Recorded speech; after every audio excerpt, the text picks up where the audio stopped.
Hello, everybody. We are going to continue with the Gospel of, it starts with L, it ends with Ook. What is it? Luke. Luke. Good job. You're really good at guessing. And we're going to start reading a new chapter today. We are on chapter 14. 14. Good job. Chapter 14. So I'm just going to go ahead and open us up with chapter 14. So here we are. And I don't know. There's probably we can't get through the whole chapter today, but it's a pretty neat chapter. There's some good parables in here. So I'm just gonna start reading once I get this thing ready here. Okay. Oh, where'd my piece? There it is. And it came to pass when he went into the house of one of the rulers of the Pharisees on a Sabbath to eat bread. Wait, who went in there? Who? Jesus. Jesus. See, that's the thing.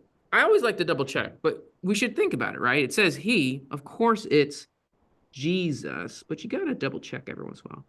Jesus went into one of the rulers of the Pharisees on a Sabbath to eat bread, and they were watching him. And behold, there was before him a certain man which had the dropsy. Do you know what dropsy means?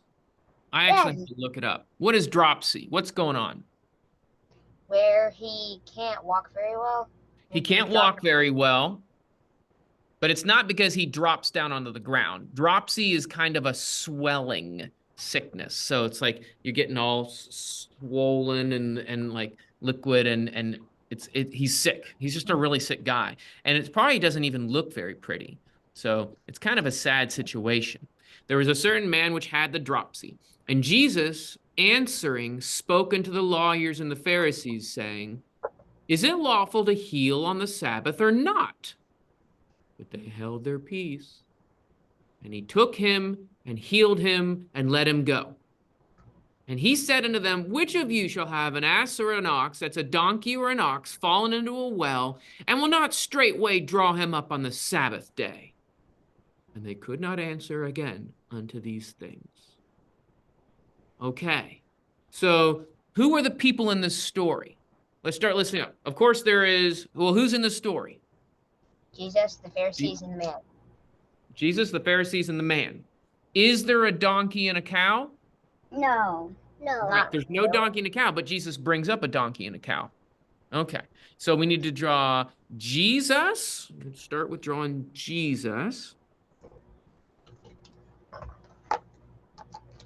And he's always, whenever I draw Jesus, he's got his hands out like he's about to heal somebody. Jesus, the Pharisees, and we'll draw them grouchy, and their mouths are silent because do the Pharisees say anything? No. Nope. This one's a hairy Pharisee. So I'm just drawing straight line mouths because they don't want to talk. And this one's got mustache, but again, straight line mouth. They're not talking much. And then we'll have the man who's sick. So I'm going to give him like sad eyes, right? And he's swollen. But not like muscles swollen.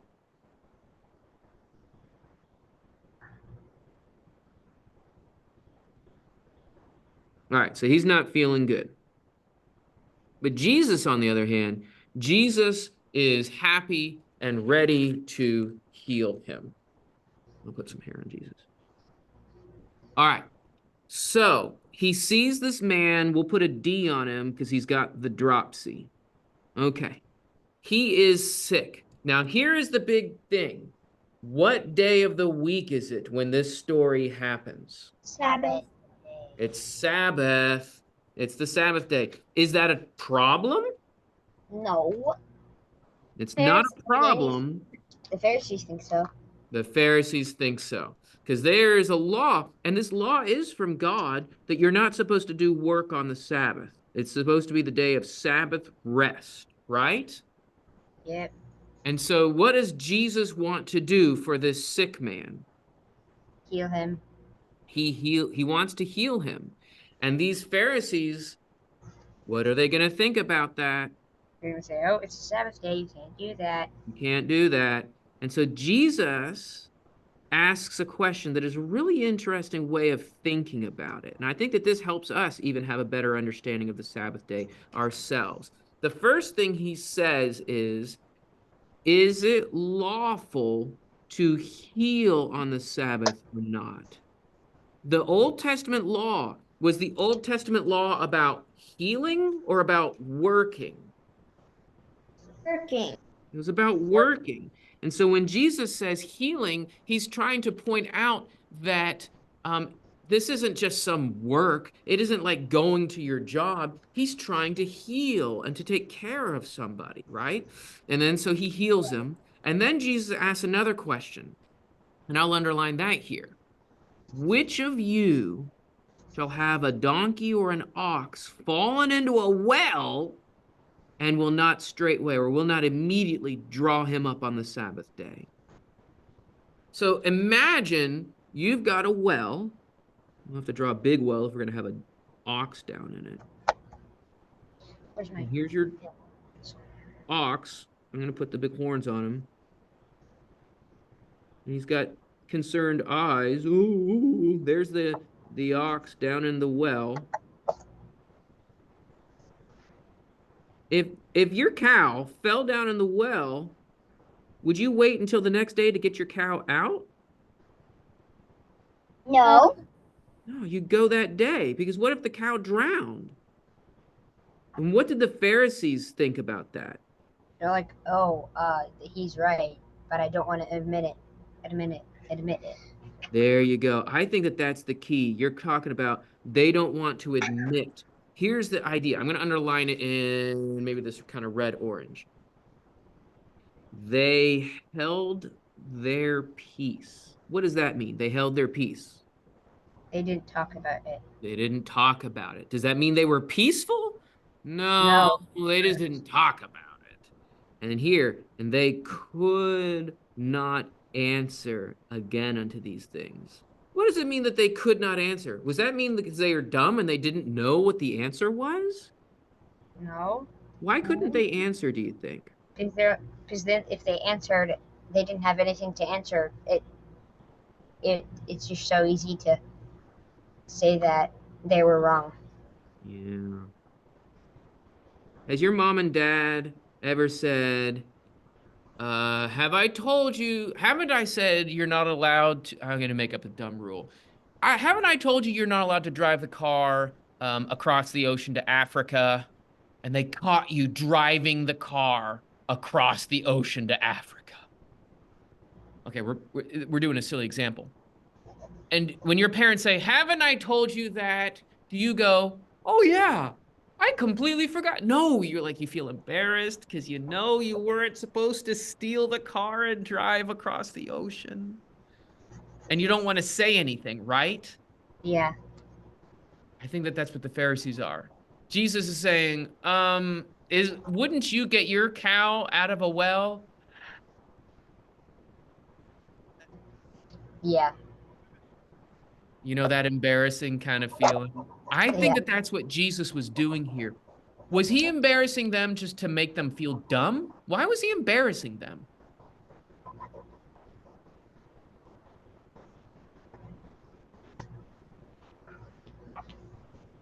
Maybe to teach them. You guys should know better. I already told you don't drive the car across the Atlantic Ocean. Yeah, I know. You should feel embarrassed about this, shouldn't you? Yeah, kind of feel embarrassed. You should feel ashamed of yourself, shouldn't you? Yeah, kind of feel ashamed of myself. I think that Jesus is teaching them with this. Take a while to drive the car across the Atlantic Ocean and back. I know. Well, that's how your mom and dad, that's how they caught you, because it took a while. They had their flying helicopter. They can't find you. They can't find you. So Okay to drive the car across the Pacific Ocean? oh, well, I wouldn't test it. I wouldn't test it. And so Jesus is using this story to say it's good to do good things for people. And they weren't willing to think about it. And I think more importantly for you and me today, I don't think the point is now we know what healing we're allowed to do on the Sabbath day. I don't think that that's the really important lesson for us and for you kids today. I think the important lesson is really how should I be thinking about my obedience? What if I see somebody, and I'm trying to wonder, I think he's trying to get us to think about how we are obeying God and doing things the right way, and not being so judgmental. It would be. All right, so now let's read. This is a long section. It starts in verse 7 and goes all the way through verse 24. And it's about Jesus. He's going to be saying some parables at this dinner party, okay? So we're going to have a lot of parables, and these are kind of fun ones. And he spoke a parable unto those which were bidden. This is an old translation. What does it mean they were bidden? They were called. Yeah, invited. They were called. The people that were invited. He's telling a parable to the people that were invited to this dinner. And he spoke a parable unto those who were invited when he marked how they chose out the chief seats. What's a chief seat? They're really important. Yeah. Have you ever been at a potluck at somebody's house and you see a really big comfy chair with big armrests and it's got all the stuff and a cozy pillow and you think, ooh, I'm going to sit there. And right when you're about to sit down, they say, no, don't sit there. That's for Sister So-and-so, the older lady whose leg is hurting and she needs a comfy chair. Have you ever heard or seen that kind of thing happen at somebody's house? A little bit. Yeah. And right when you were about to steal her chair, and then everyone looks at you, and how do you feel? All right. Yep, that sound effect is exactly how I feel. All right. When he marked how they chose out the chief seats, saying unto them, when you are bidden by any man to a marriage feast, sit not down in the chief seat, lest haply a more honorable man than you be bidden. And he bade thee in him, and he that bade thee in him shall come and say, give this man place, and then thou shalt begin with shame to take the lower place. But when thou art bidden, go and sit in the lowest place, that when he that is bidden you comes, he may say unto thee, friend, go up higher. Then shalt thou have glory in the presence of all that sit at meat with thee. For everyone that exalts himself shall be humbled, and he that humbles himself shall be exalted. I'm going to put a dot there. I think we're going to draw this story. Okay. We'll do this on the board. Have you guys heard this parable before? Yes. Yeah. Yes. I don't think I heard it. Now, when I was giving the example of a chief seat, I was talking about a big, soft, couchy, leathery chair, right? Yeah.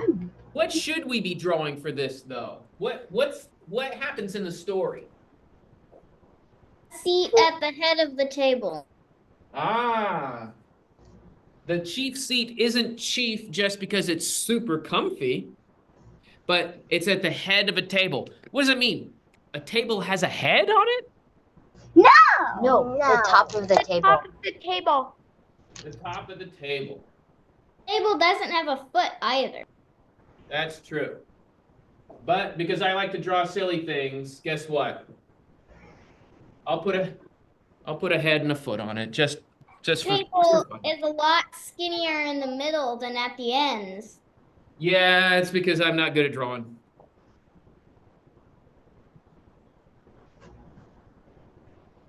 All right, so that's the head of the table. And then here's the foot. Make the foot stinky.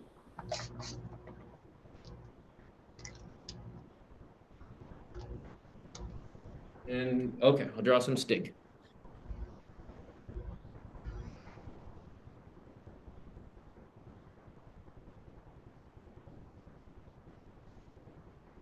Okay, so we've got the head of the table and we have the foot of the table. We should draw some table legs. Here's the table leg here. A little one in the back. Here's a table leg here. And the table leg that comes down, right? Okay. Its feet aren't attached to its leg. That's true. That's true. Its feet are on its legs. All right, but that's fine. Okay, so when you come to this dinner, My legs. when you come to the dinner and you're walking in, where should you sit? The At question the feet of the is table. where? At the foot of the table. At the foot. You should sit at the foot of the table. Okay, but what happens in the story? Is that where the guy sits first? No. No. No. The first thing is he goes up and he sits at the head. And how do you think he feels? Happy. Important. Hmm? Important. Yeah, like look at me. I'm great. He's got his hands up and he's just doing awesome, right? Here I am. Look at me. I'm Mr. Cool Guy because he's sitting at the head of the table. But then who comes in? The important person. We'll draw him over here. I'll give him a mustache. That's the mustache of importance. Right? And what does the man with the mustache of importance tell him to do? Up from his seat. Yeah, and go where?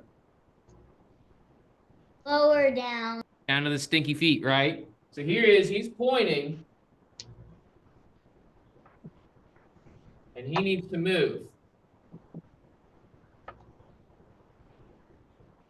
Right? So how does he feel when he's moved down to the stinky feet? Very bad. Very bad. Embarrassed, shame.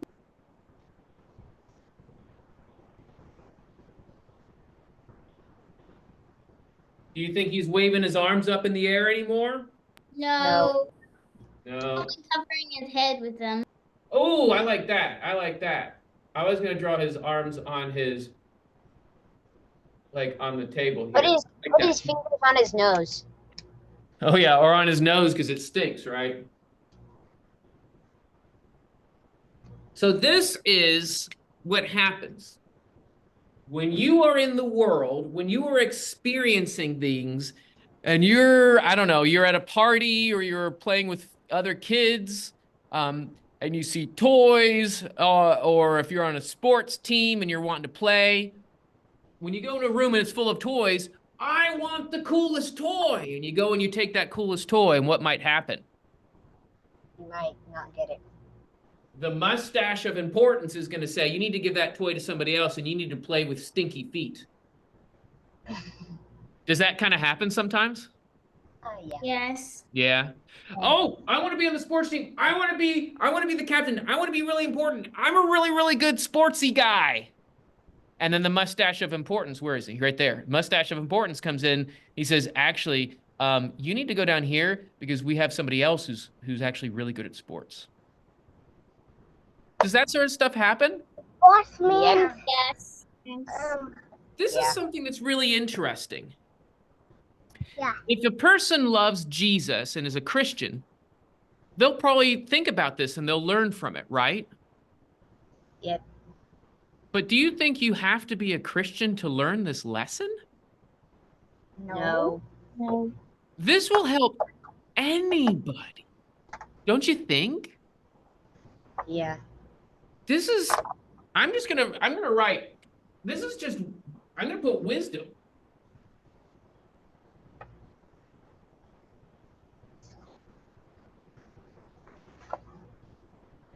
This is just wisdom. Like, sometimes I get so used to reading the Bible that I get used to reading these things and I realize, man, I've got some friends, I know they need to learn Jesus, but I bet you if they read this part of the Bible, they'd learn a lot about how to be a good person too. The Bible is a really good book. What's the other part of the story? Well, let's say you come in and instead of choosing to go sit at the top of the table, what if you chose to go underneath the table? I got to draw the guy over here. What if you chose to sit over here? If you chose to sit here, do you think that you're going to be sad and full of shame? No. No. Are you going to be going, what? No. No, but you might be feeling okay. Let's put a normal smile on him, right? Because you're Yeah. okay. What does the mustache of importance tell you to do? Because you were humble and sitting here at the back. Go up to the head. To go up to the head.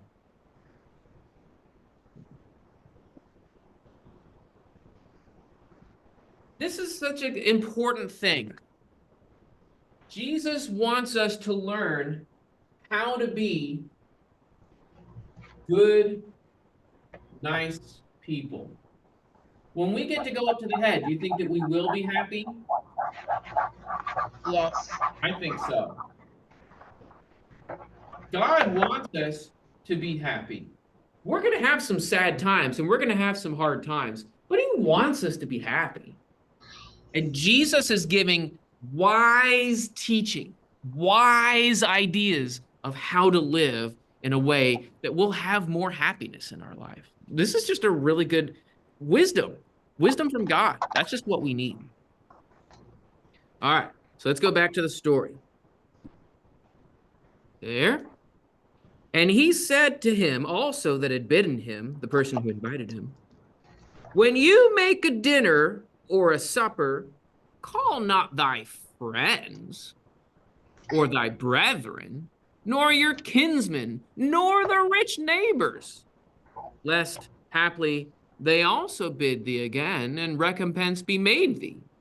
All right, this is fancy language. Let's try this again. When you make a dinner, don't call your friends or your brothers or your family members or rich neighbors, or they will bid you to their house and repay you. What? Don't invite friends. Don't invite brothers. Don't invite family members, kinsmen. Don't invite rich neighbors, or they will do what? Give things back to you. Yeah. What? What? Don't you want to have nice things? Let's see how Jesus finishes this. This is an interesting statement. Don't invite friends or brothers or family members or rich neighbors, or they'll invite you again and repay you. But when you make a feast, bid the poor, the maimed, the lame, the blind, and you shall be blessed, because they have not wherewith to recompense thee. For thou shalt be recompensed in the resurrection of the just. This is a really neat passage. This is a really neat passage. He says, don't invite your friends. Instead, invite the poor people, because they can't repay you. Why can't the poor and the blamed and the maimed and the rough, why can't they repay you? Because they don't have enough stuff to repay you. Okay. Yeah. Oh, Philly Bible Study raised a hand. What do you want to say? What does maimed mean? Maimed is like if you're injured and now your hand, like if I injured my hand and now it's like frozen and I can't use it anymore, maimed and cut up and ruined. And so these are people who are physically poor. Oh, hold on. There we go. They're physically poor, or their body is kind of broken, or their body is lame and they can't move around, or they're blind. Okay. Yeah. That's So basically, here, let's draw a picture of friends, brothers, kinsmen, and rich neighbors. They're going to be like this. Friends, yeah. Brothers, we'll do family members. We'll do like an aunt. We'll draw a lady here with pretty hair. And she's got big old dangly earrings because she's not poor, right? And then a rich neighbor. Rich neighbor, I'll put him in a top hat. That shows that he's rich. And a monocle.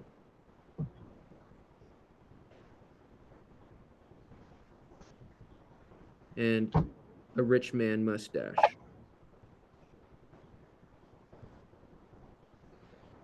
All right.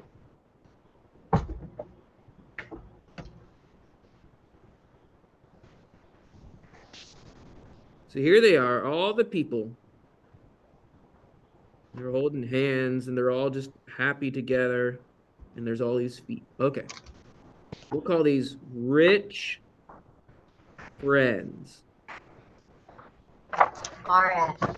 What can the rich friends do for you after you invite them to dinner?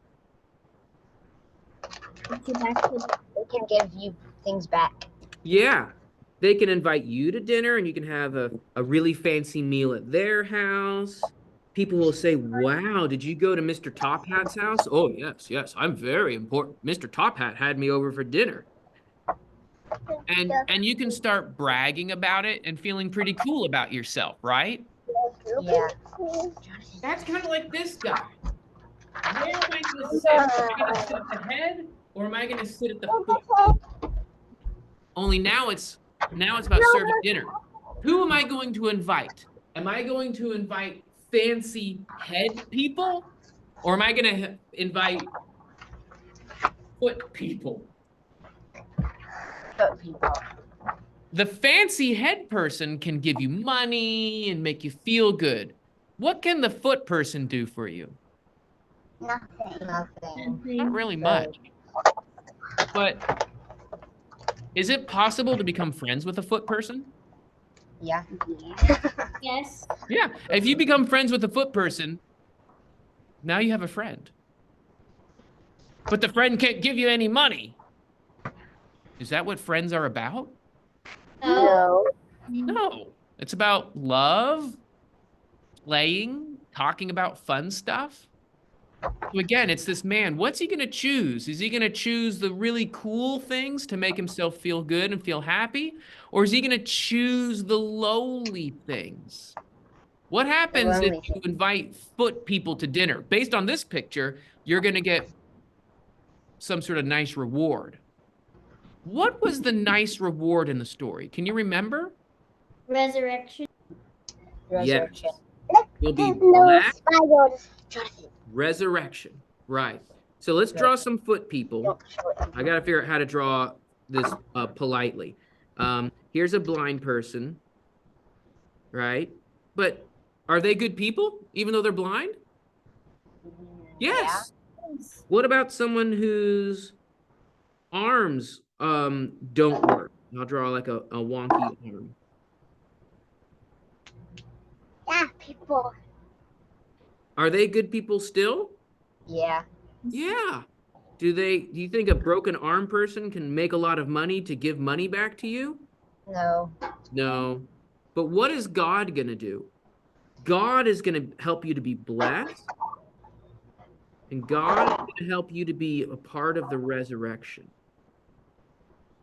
I think that that's what Jesus is trying to say. I think that that's what he's trying to say. All right, let's read one more parable. So Luke chapter 14, starting in verse 15. And when one of them, I think it's a parable, we'll see. And when one of them sat at meat with him, heard these things, he said unto him, blessed is he that shall eat at the kingdom of bread in the kingdom of God. Now, I don't know if the guy actually yelled out loud. I was yelling out loud. But if somebody yelled out loud at a dinner party like that, why do you think they were doing it? So that everybody could hear them. I think so.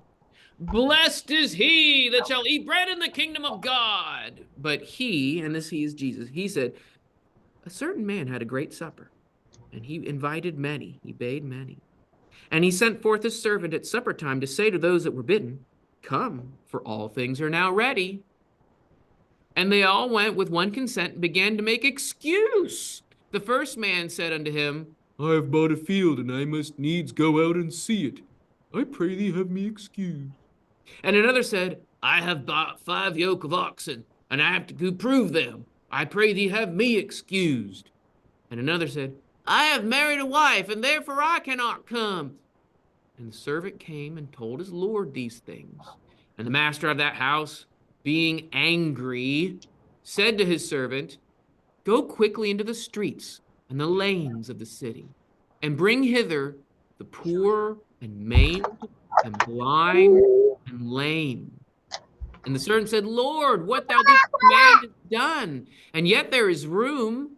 And the Lord said unto the servant, Go out into the highways and the hedges, and constrain them to come in, that my house may be filled. For I say unto you that none of those men which were bidden shall taste of my supper. Okay, this is a big parable. This is a big parable. And in this parable, we have a Lord. I'll go ahead and make him that mustache guy. We have a Lord, and he's excited because he has made dinner ready, right? Yeah. And he's got this table, and it's just full of I'll put bananas and vegetables, and well, I don't know. Here's food, there's bread, there's maybe chicken bones and stuff. They're just eating all sorts of food. Oh man, here's this great food. And what do the invited people do? Make excuses so they can't come. They make excuses to come. I think I'm going to draw those people. I got some room for them here. All right, so here's one guy. And he's like, no, I cannot come.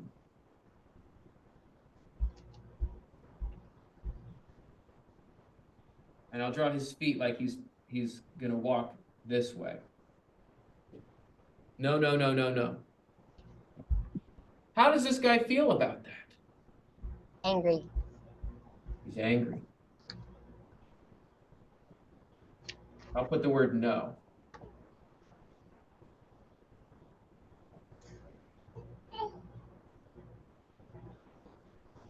They don't want to eat the dinner.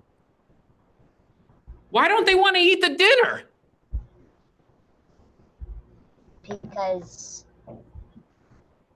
they don't want Other things to do that they think are more important. Okay. Okay, part of it is instead of eating this blue plate of food, they have something over here that they would rather eat, right? Yeah. Now, in the parable, it wasn't, I need to go eat my oxen and I need to go eat my field. But like, Yeah. instead of sharing what you have set up, I want to go do what I've set up. That's part of it. Yeah. Based on this picture, they might say, and I'm adding this, I want to do what I've thought of. I don't want to eat with stinky foot people. It could be things like that. In this parable, who is this man who set the dinner? God. God. If God made dinner for you, what should you do? It's the important mustache guy. It's the important mustache guy. And that important mustache guy represents God. If God makes dinner, could you ever have anything at home better than what God made for dinner? No. No. But do people think they can make something better at home? Yeah. Yeah. If God fills a table with food, could you ever have a better table on your own? No. No. But what do people do anyways? They just say, no, No. no, no. I think if God made the world, he can make a better table than us. Yes. So what does that mean? Does that mean that God is bad at inviting us to dinner, or we are bad at coming to dinner? We are bad at coming to dinner. Yep. So what does this master do? Okay, so these people, where are the excusing people? They're right here. I have something to do. I have something to do. I have something to do. All right. So then what does the master do? The master says, go quickly out into the streets and the lanes of the city and bring hither the poor, the maimed, the blind, and the lame. That's exactly the same words he used down here. The poor, the maimed, the blind, and the lame. Bring those poor people. That's who the master wants. And then the servant says, we did that. So then he says, go out into the highways and the hedges and look for people. What kind of person do you think you're going to find in a highway and in a hedge? A very poor person. Yeah. And maybe in the stories of the Jewish people, it could be foreigners. Oh, no, not foreigners, not people I don't know, not strangers. Ew. Right? Yeah. So who does the master want to come and eat dinner? Corner. Yeah, foreigners, sick people, You poor want people. to eat it. Yeah, people that will eat it. Does he want this guy to come if he's not going to eat it? No. No. So, what kind of a person should you be? Okay, so here's the person who says no. What's the person who says yes? What are they like? They say yes. They're like, Say what? Maybe they've got broken arms and they're messed up. Right? yep. Maybe their ears, maybe they're deaf, right? Yeah. Maybe their ears don't work.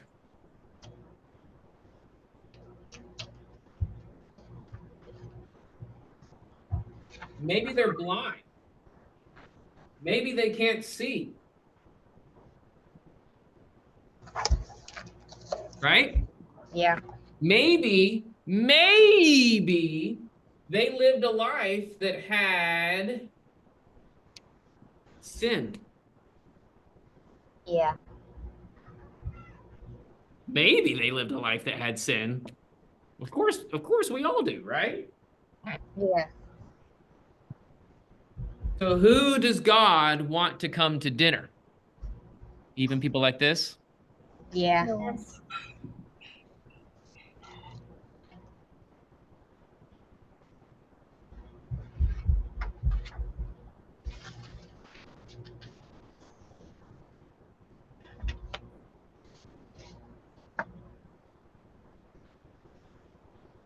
This is a neat story about the kind of people that God is interested in and the kind of people that God wants us to be. We're coming into this world and we've got questions. Am I going to try to go to the head of the table? That's where, ooh, that's where all the nice stuff is. Or should I be willing to sit at the foot of the table? Go at the stinky part. Yep. What if I'm inviting friends over to play? Should I invite the really cool friends that bring expensive toys and candy? Or should I should try to invite the blind and the poor and the lame and the people that don't have a lot of toys? Right? Yeah. That you can never. It's not that you can never invite your other friends, but sometimes invite. I think you're right. Don't ignore the other friends. Yeah.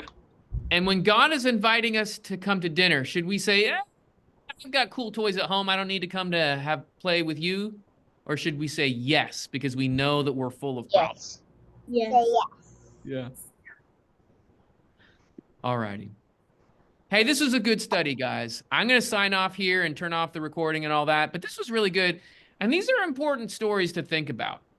I bet if you use your pictures, you can tell these parables to your mom and dad or your grandparents or your neighbors or even some guy at a gas station. You should try to get practice at telling these parables to people. It'd be really good. All right. Well, I'm going to turn off the recording, and I will talk to you later. See you guys.